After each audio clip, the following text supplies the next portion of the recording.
Welcome to the International Childbirth Initiative webinar series on the 12 steps to safe and respectful mother, baby, family, maternity care. My name is Michelle Scartharian, and I'm the Executive Director of the International Childbirth Initiative. ICI is an implementation and quality improvement process that strives to achieve the 12 steps for safe and respectful mother, baby, family, maternity care through self-evaluation and a reflective process conducted at the facility level. We are also a global resource network of facilities striving to share our learning and improve the provision of care. ICI was created through a joint effort of the International Federation of Gynecology and Obstetrics and the International Mother-Baby Childbirth Organization. We include actually now 30 partner organizations and continue to grow.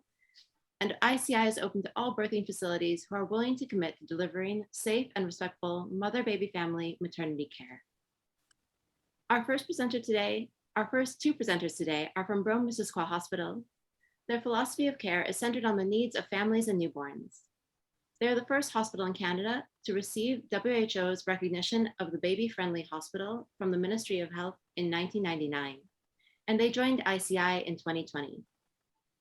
They conduct various evidence-based programs in their units, including More OB, a risk management program that promotes patient safety and quality care, prevention of shaken baby syndrome, and newborn hearing screening.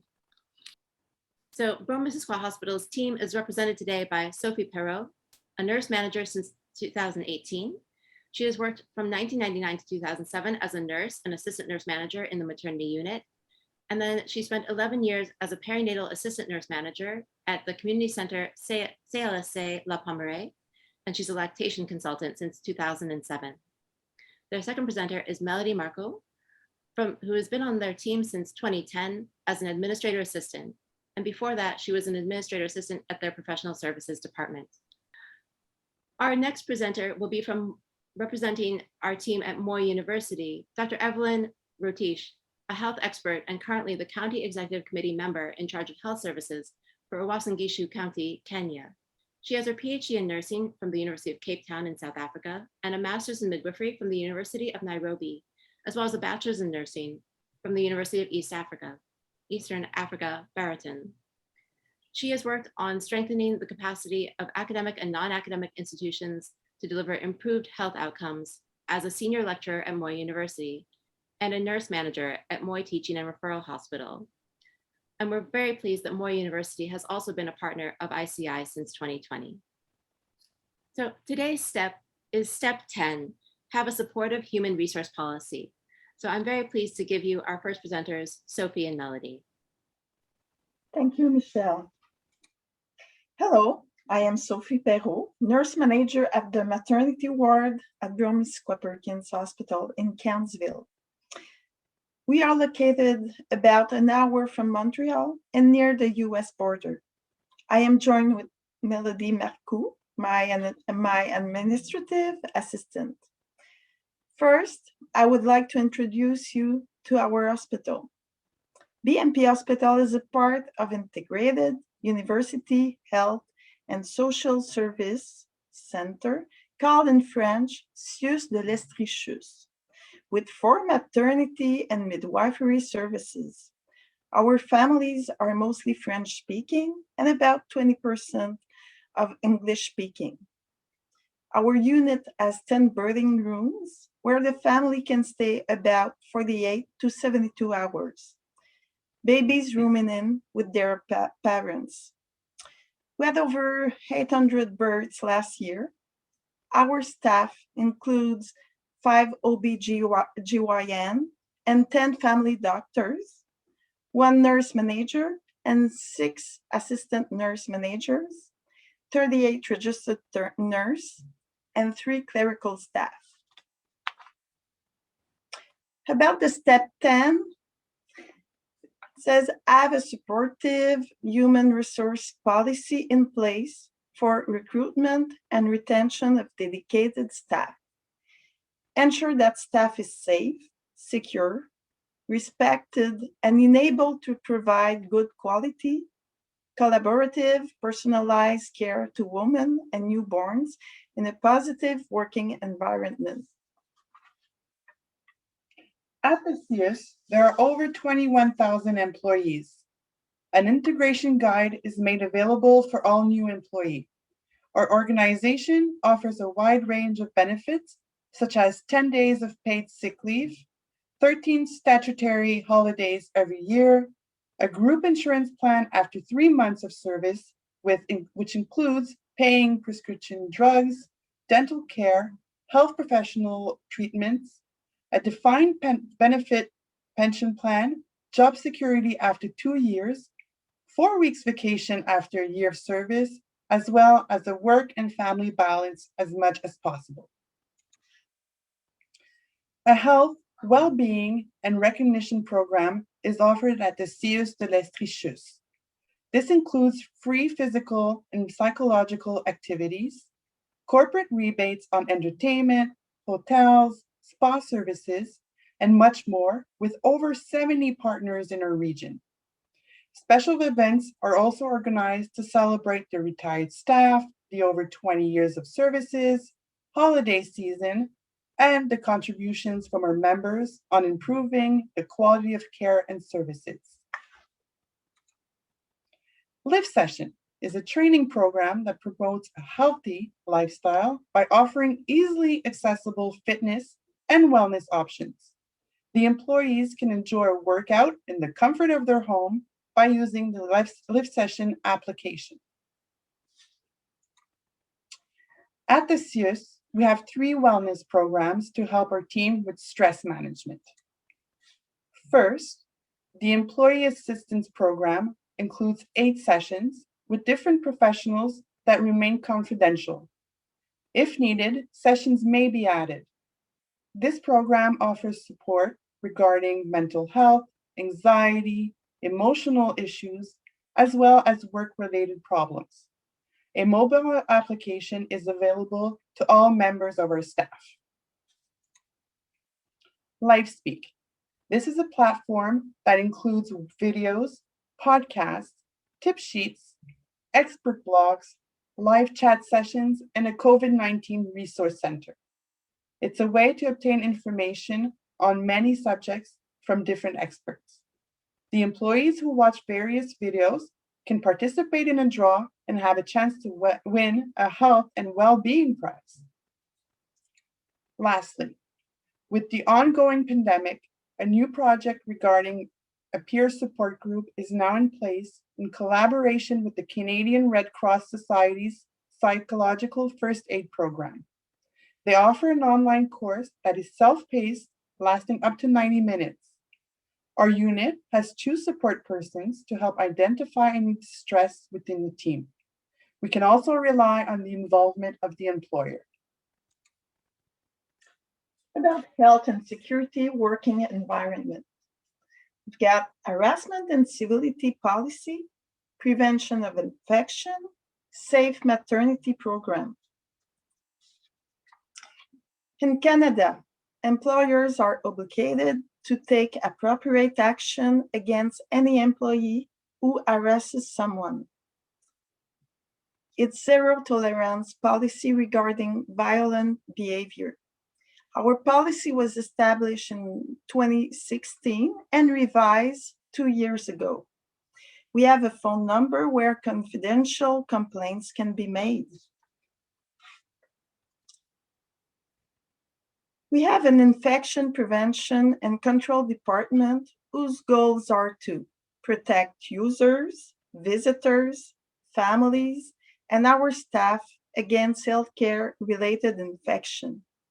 For example, with COVID-19, many procedures videos are available on our website community. In Quebec, our pregnant and breastfeeding workers will be reassigned to ensure their security and that of their babies if needed. It's the Safe Maternity Experience Program. When impossible to reassign, preventive withdrawal is implemented. This is an example of our policy for our pregnant nurse. As soon as pregnancy is confirmed, night shift must be reassigned on days or evening shift. Once a worker reaches 25 weeks of gestation, evening shift is not longer allowed and hours are reduced. At 34 weeks of gestation, the workers start their maternity leave.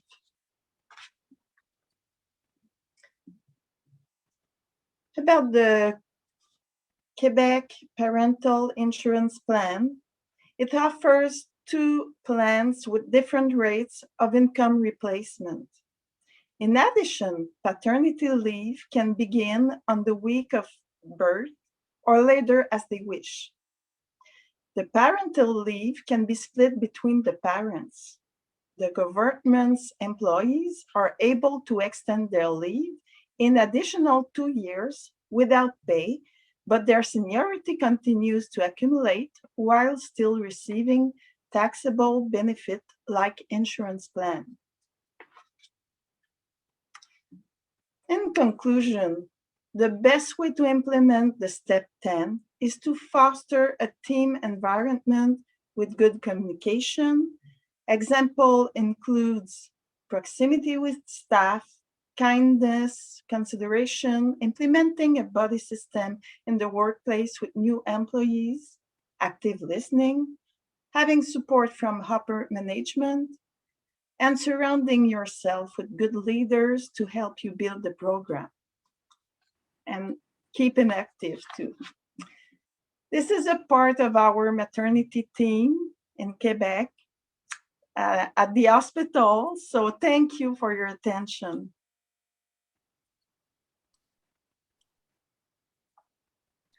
So thank you so much to Mélody and Sophie for that presentation. I'm very happy now to pass this to Dr. Everlyne Nyangwaria Rotich to continue. Thank you very much, Michelle. You have introduced me. I am Dr. Everlyne Rotich. I work for the county government of Uasin Gishu, which is one of the 47 counties in Kenya.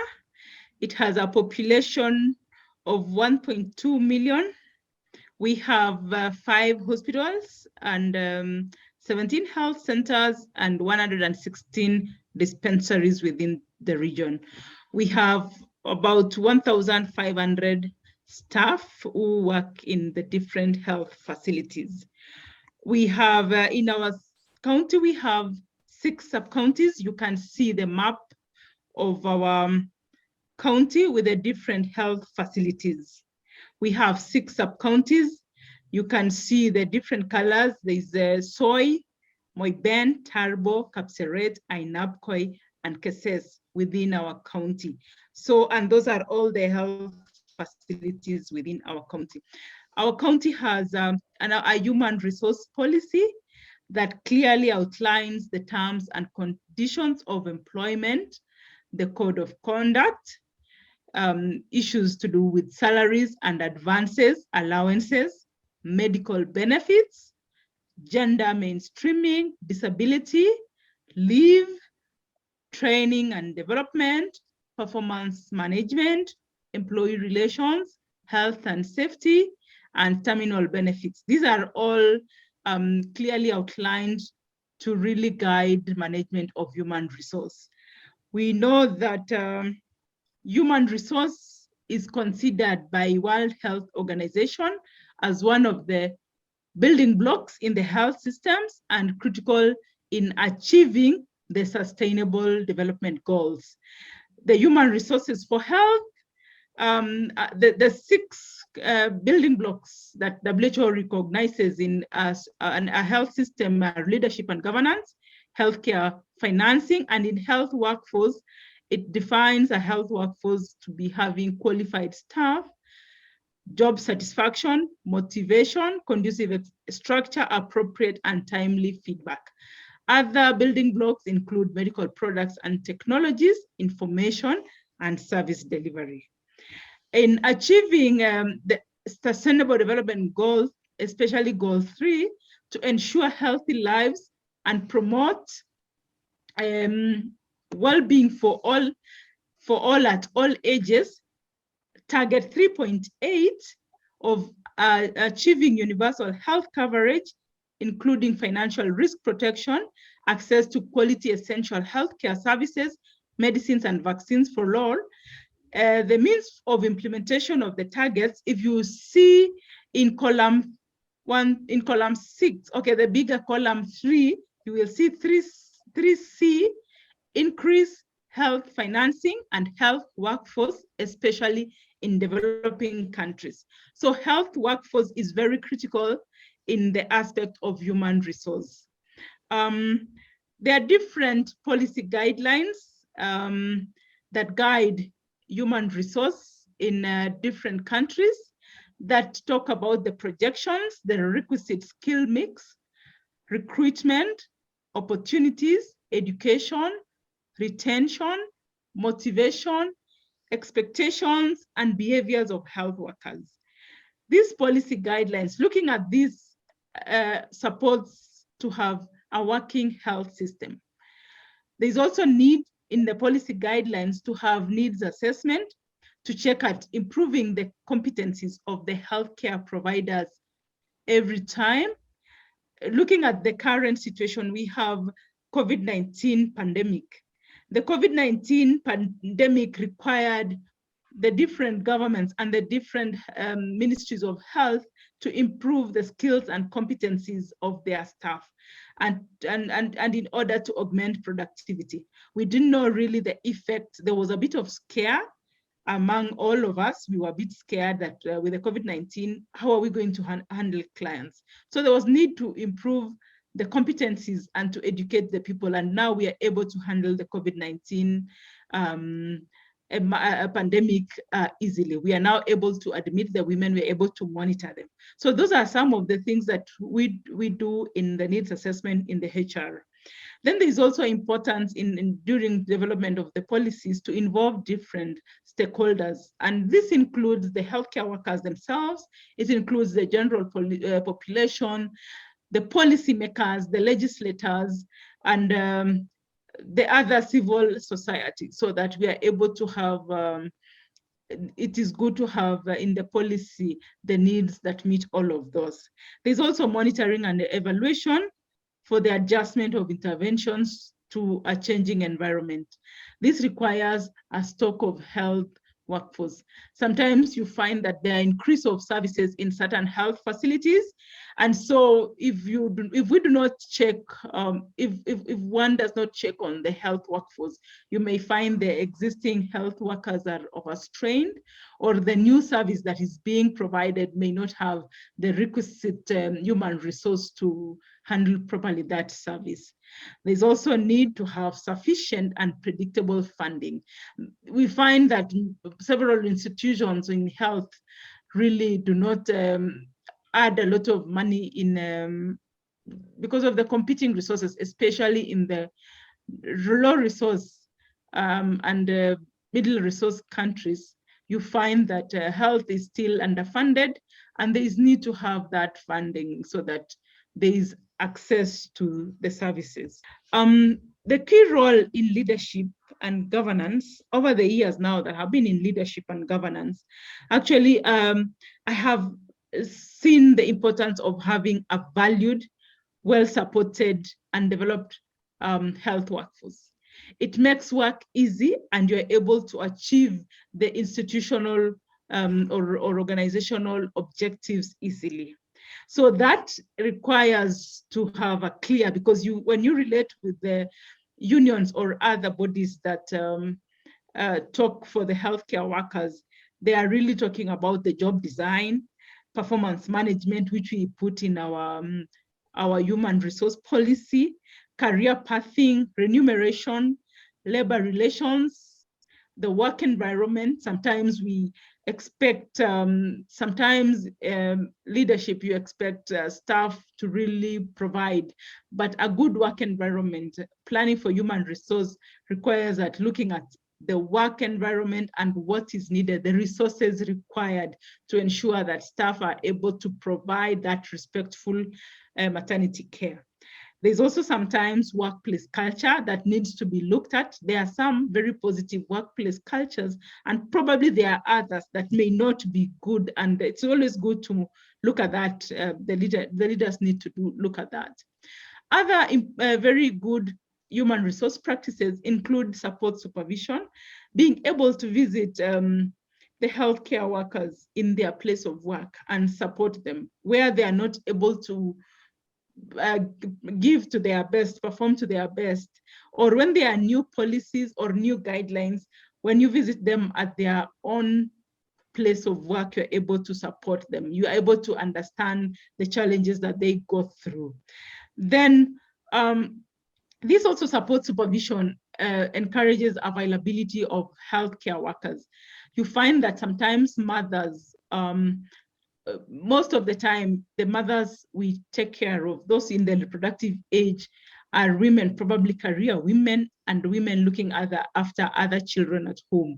So when they visit a health facility, it's important to have available health workers so that the mothers or the women are attended to very fast and easily, so that they're also given time to go back home to do their other chores, or also to go to work because they probably have asked for permission.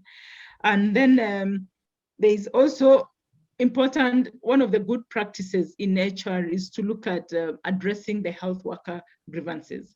There might be health worker grievances that some may be very easy to address, like sometimes they need to have adequate supply, and if those are addressed, it makes the health workforce positive and be able to do the work. We also have timely payment of salaries is very important, and it's a factor that motivates the health care workers so that they are not struggling. Others I have talked about are the decent working conditions, gender-sensitive employment conditions too, and remuneration, and non-financial incentives.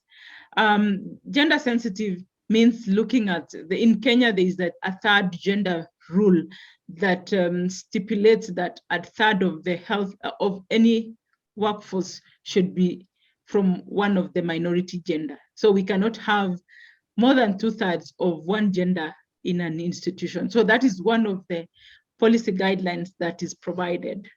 Then also opportunities for work that is productive, so that you have staff who have gone, probably you would see we have, in midwifery, for example, you may have a staff who has gone for training in emergency obstetric care, and they need to be placed in the right place, in the labor and delivery unit, rather than placing this midwife, because most of them are nurse midwives, in a surgical or in a medical ward. So that really is important.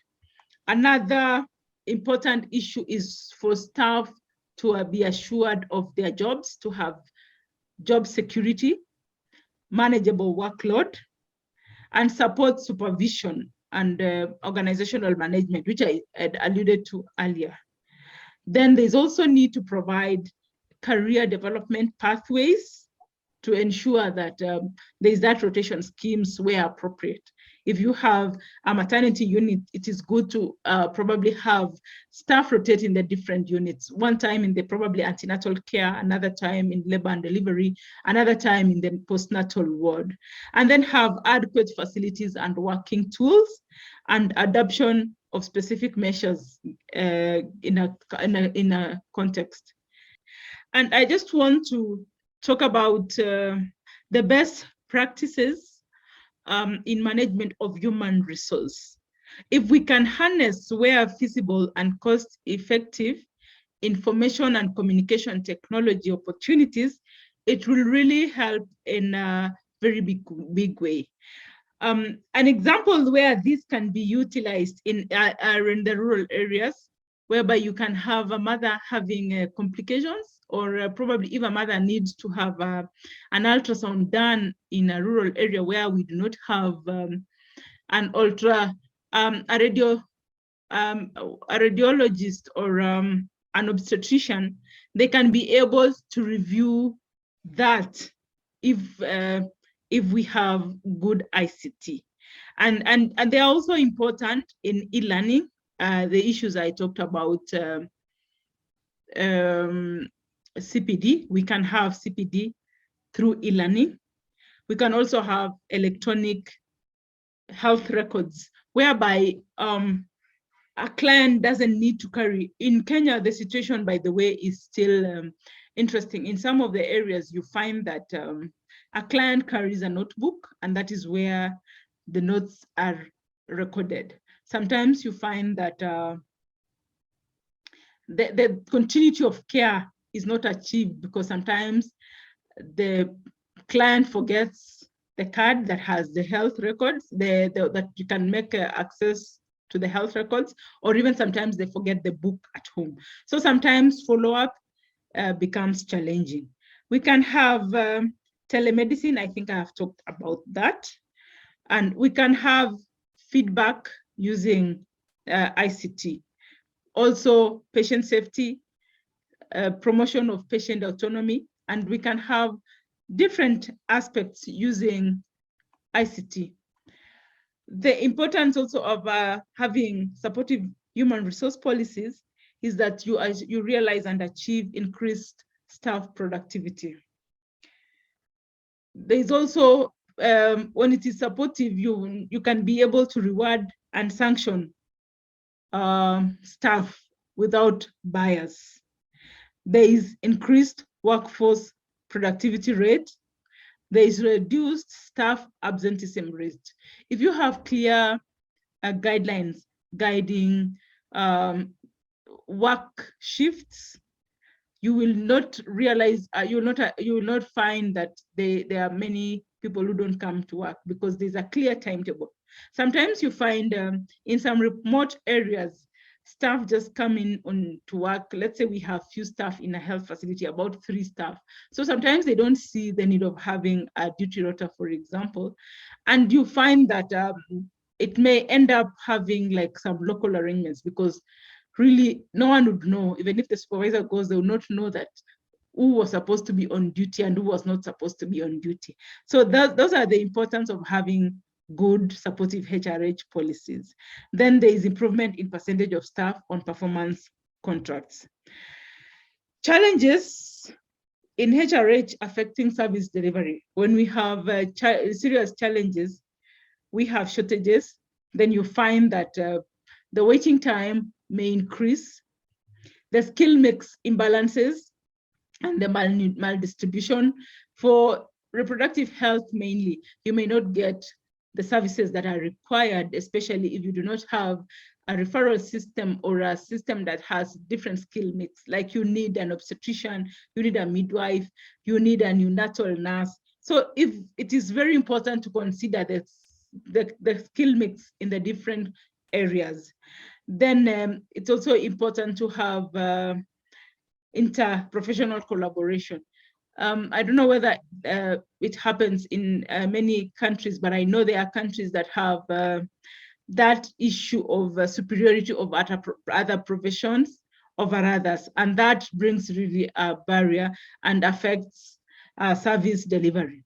Then also the inefficient use of resources. The healthcare providers sometimes, unfortunately, have not been trained in budgeting, and so they may not be in a good position to prioritize the areas of use of resources. Then there are poor working conditions, and especially in the low resource countries, whereby you find a dispensary without electricity or without adequate water. This really interferes with provision of care. And what I talked about previously about skewed gender distribution and the limited availability of health workforce data. It is important for us now in our county.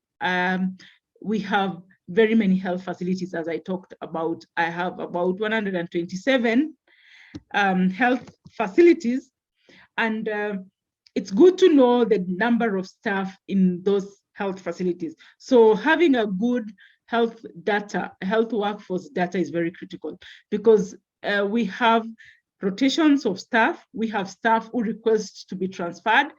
And another challenge too, what I would talk about is most staff like to work in the cities. So you find that the staff are few, those who work in the rural areas, because of the other available opportunities like schools other social amenities may not be available in the rural areas. And these are factors that may contribute to more staff wanting to live in the cities.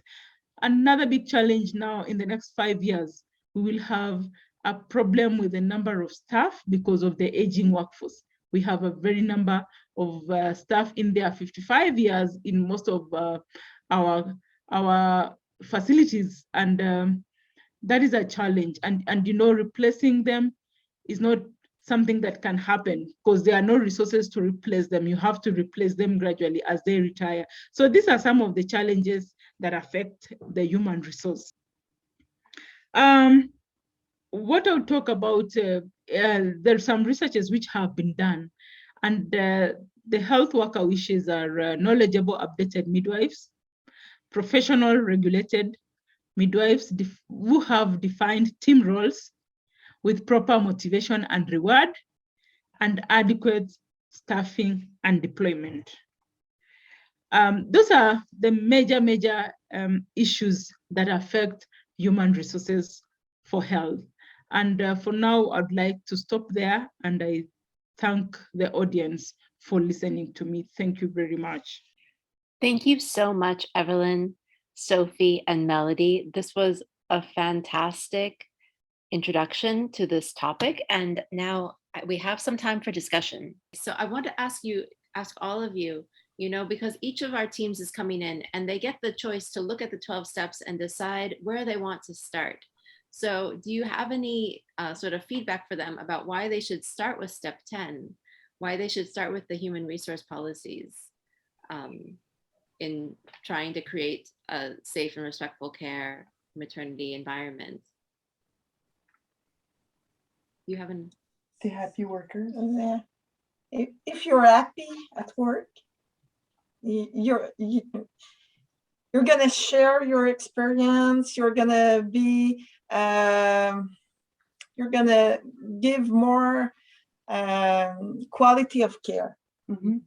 I would say it's the best way. Yeah. Yeah, and it reflects on the attitude you have with your patients and your colleagues as well. So I believe being happy and having a good workplace is very important.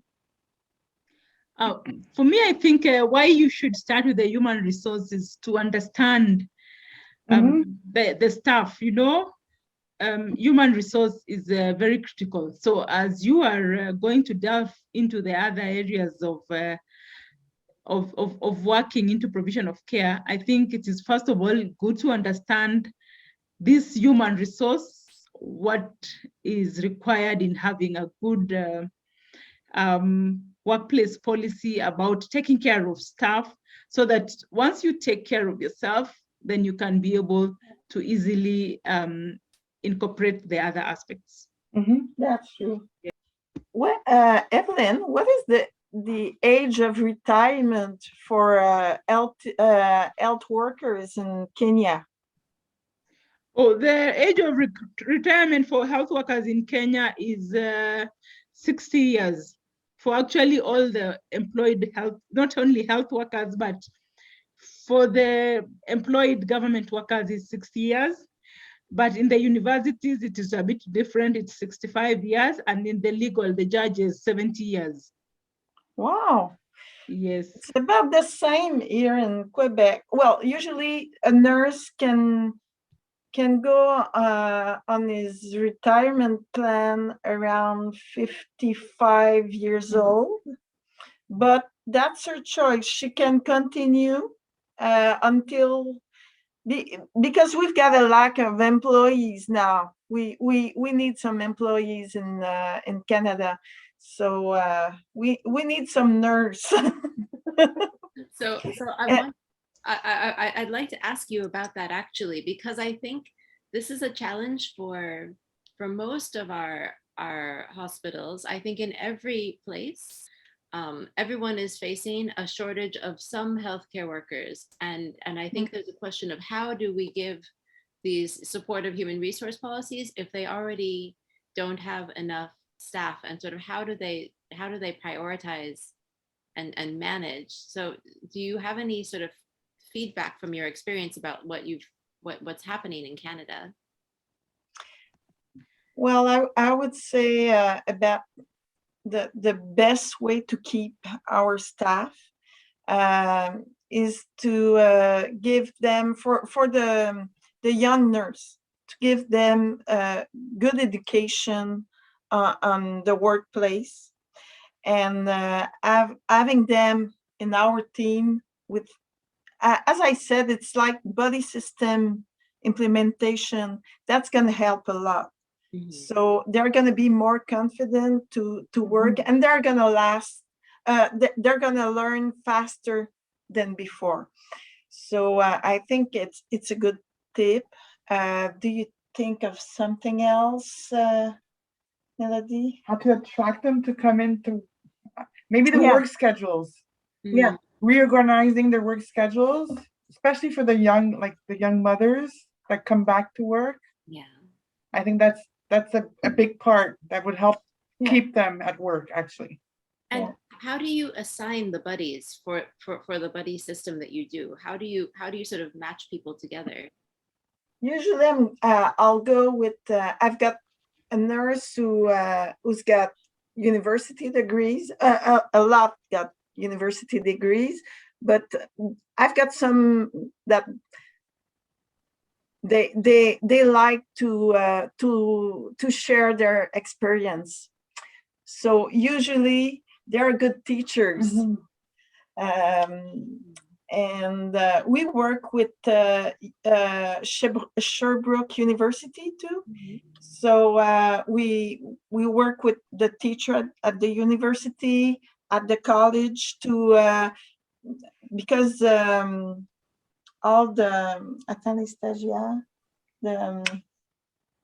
Trainees? how to say that, stagiaire? I think trainee. Oh, trainee. Trainee. Yeah, we've got every year we've got some trainee nurses are coming in our place, on our workplace. So that We also helps a lot.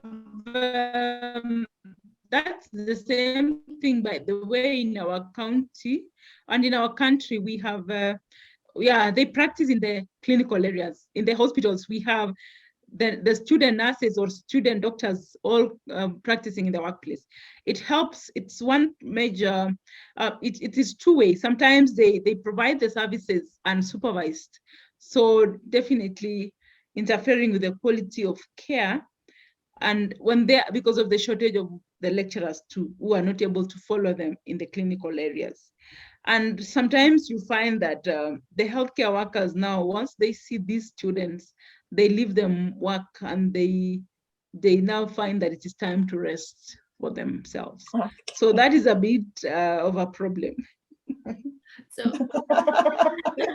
I think you are making me think of the International Confederation of Midwives does their respect training, and that training is not just about providing respect for the patients, but the respect amongst the healthcare workers.